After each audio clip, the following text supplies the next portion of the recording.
Hi guys, I hope you're all doing really well. My name is Sarah and welcome back to What the Horror, the channel where we talk about horror movies old and new.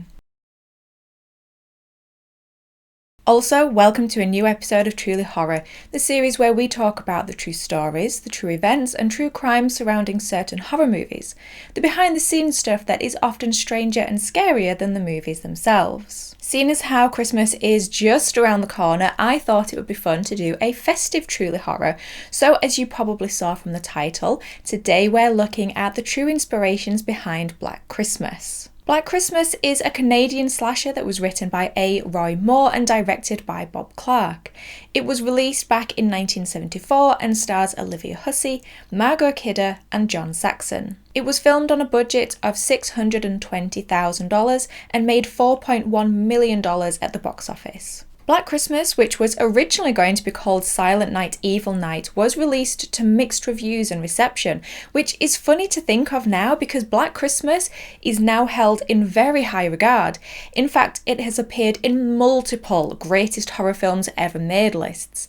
Over recent years, Black Christmas has gone on to develop a cult following and is considered to be one of the earliest slasher films, going on to inspire slasher films that would then follow, most notably Halloween, released 4 years later in 1978. So as usual with my Truly Horror episodes, we will talk about the film version of the story and then we will get into the true inspirations behind it. The original Black Christmas opens with a Christmas party being held by a sorority house before Christmas break. During the party, the phone rings and sorority girl Jess answers it, only to discover it's an obscene call from someone the girls have nicknamed the Moaner. It's clear that the girls have been harassed by the obscene caller before, and one of the girls, Barb, feeling irritated and having had a few drinks in her, insults the caller, who then threatens to kill them. What the girls don't know is that during the party, a man had climbed into the sorority house and hid in one of the bedrooms upstairs. Later that night, one of the girls, Claire, goes to her room to pack her things ready to leave the next day, but she is attacked by the unseen man, suffocated with a plastic dress bag. The next day, Claire's father becomes worried when Claire fails to show up where they'd arranged to meet. He and some of her fellow sorority sisters try to locate her, and when they can't, they decide to go to the police station. But the sergeant they speak to doesn't take them seriously, and when Claire's boyfriend Chris, a boy from the local town, hears about this, he immediately goes to the police station and demands that they do something about it and that they take this seriously. It's while he and Jess are there at the police station that they discover that a teenage girl called Janice is also missing, having never returned home from school after band practice. Claire's father, her boyfriend Chris, and some of the sorority sisters join in the search party for Janice and Claire arranged by the police, and after a while they do find the disfigured body of the teenage girl Janice. While the search party are out, the sorority house mother is killed by the unseen man who calls himself Billy. Billy then hides the house mother's body up in the attic along with Claire's. Once back at the house, Jess receives another obscene phone call and, having had enough, reports them to the police. And because of the missing girls, especially seeing as how one of them lives at the same house that's receiving the calls, Lieutenant Fuller decides to tap the sorority house phone so they can try to trace the calls. He also leaves a police officer outside of the house for security. At first, the calls aren't long enough to get a trace on, and so Lieutenant Fuller begins other lines of investigation, namely into Jess's boyfriend Peter. In the meantime, Billy, still hiding upstairs in the sorority house, kills Barb, who was put in bed after having had too much to drink earlier in the night. He also at some point kills the police officer outside and off-screen another sorority sister, Phil. Eventually, Jess receives a call and manages to keep him on the line long enough to trace, and the police discover that the calls were coming from inside the house. Jess discovers the bodies of Barb and Phil and is then chased into the basement by Billy. She manages to lock herself in, but when her boyfriend Peter breaks into the basement from the window outside, she mistakenly believes he must be the killer and attacks him with a fire poker. Although we never actually see the attack, so we don't know for sure it was Jess and not Billy. The police arrive at the house and find Jess alive and the other bodies. They call for a doctor who checks and sedates Jess, and believing Peter was the killer, the police leave, taking the bodies to the morgue.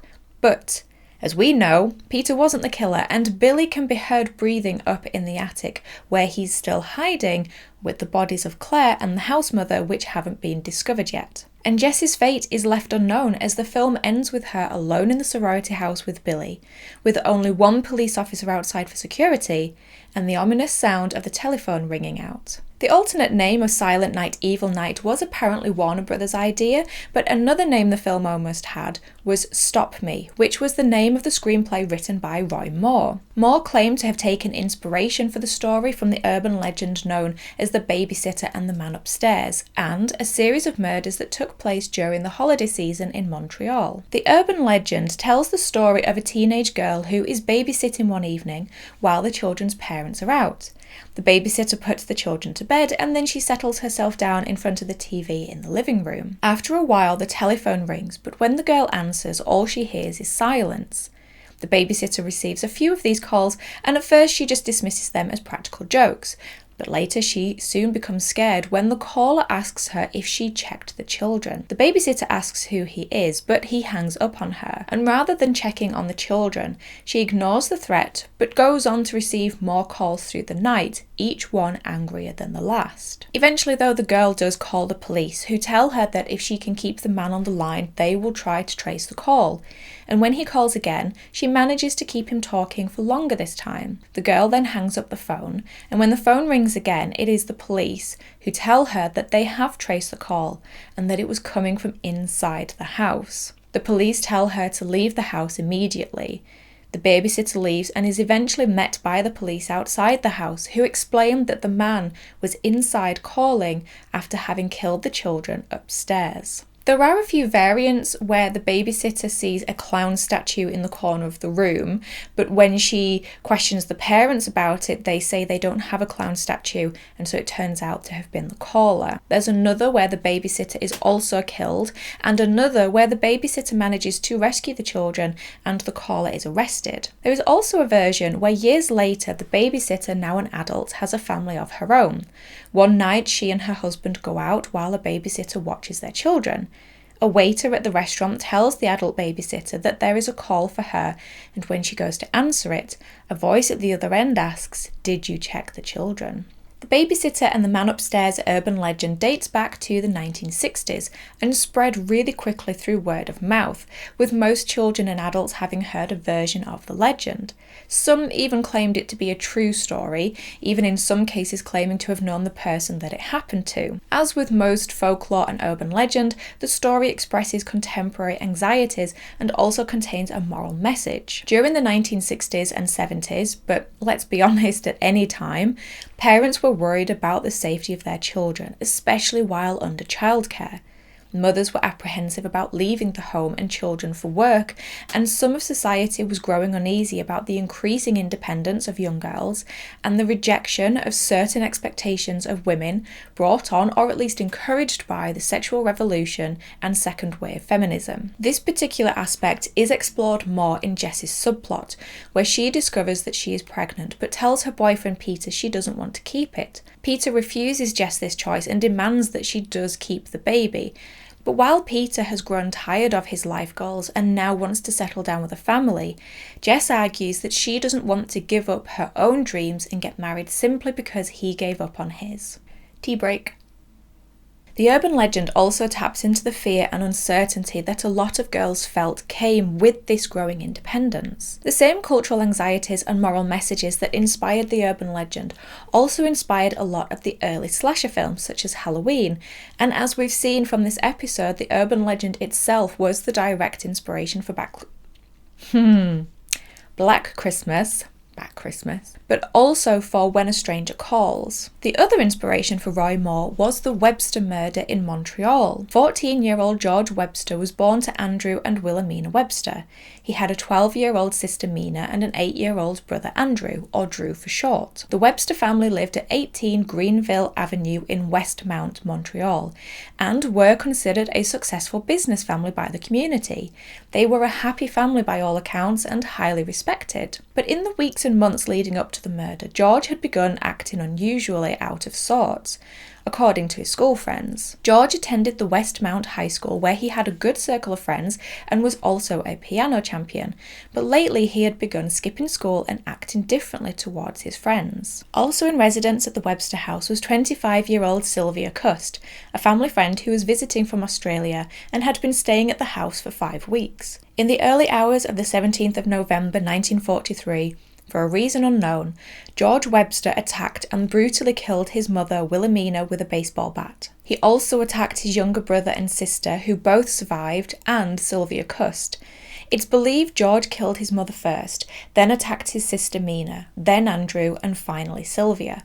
Luckily, all 3 survived, and Sylvia managed to call the operator and asked for the police to be sent, although both Mina and Andrew did both need surgery after the attack. There was also another guest at the house at the time of the attacks, an 8-year-old Janet Brown from England who, in some newspaper reports, was described as a refugee. She luckily escaped the attacks and was found unharmed and untouched in her bedroom. George's father Andrew wasn't at home at the time of the attacks. He was in Toronto, but returned home by plane as soon as he heard the news. George's father Andrew did visit George while he was in prison, but I found no record of if they maintained a relationship afterwards.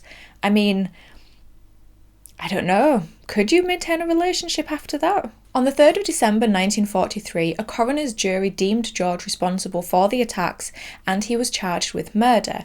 However, on the 28th of February 1944, George was declared unfit to stand the trial and he was instead transferred to the Verdun Mental Health Psychiatric Hospital in Montreal. There are many articles online that also claim that the murders of Wayne Bowden that took place in Montreal during 1969 and 1971 were also the inspiration for the story. However, this is also disputed in other articles, and the actor who played Billy in Black Christmas, Nick Mancuso, has stated that it was the crimes of George Webster that were the real inspiration for Roy Moore, as well as the urban legend. So there you have it, guys, the true crime and urban legend that inspired the story in Black Christmas. I hope you found this interesting, or did you already know these inspirations? Let me know in the comments down below and let's have a chat about it. Also, let me know any other Truly Horror episodes you'd like to see in the new year. I do have ideas, but I also like to know what you guys would like to see.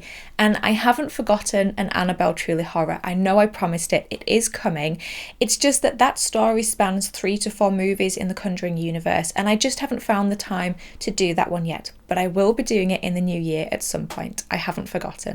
Also, if you haven't already, don't forget to check out my new series of character analysis. My first episode is of Michael Myers, and I'd love it if you guys could show it some love. For some reason, it just didn't reach people. I guess the YouTube gods just decided not to push it or advertise it. So yes, I would love it if you guys could check it out and let me know what you think.